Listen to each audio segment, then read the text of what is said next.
दर्शक बंधु पाणीपाग खबर उपर नजर पकाइबा राज्य में बढ़ला दिन तापमात्रा 1 ରୁ 2 डिग्री पर्यंत तापमात्रा वृद्धि पाई आज बढ़ रातिर तापमात्रा पश्चिमा झड़र सक्रियता प्रभाव में ओडिशा को प्रचुर परिमाण जलीय बाष्पूर्ण वायु प्रवेश कर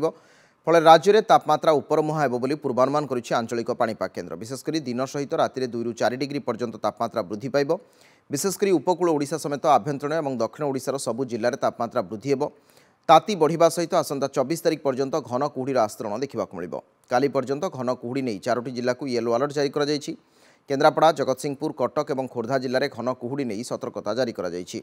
24 तारिख में घन कुहुड़ी नहीं कटक केन्द्रापड़ा और जगतसिंहपुर को येलो अलर्ट जारी कर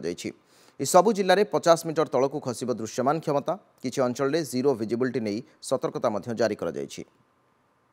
लोएस्ट टेम्परेचर रेकर्ड करा 7.0 डिग्री सेल्सियस आउ हिल स्टेशन जब देखा जी उदयगिरी 4.2 डिग्री सेल्सियस रेकर्ड करा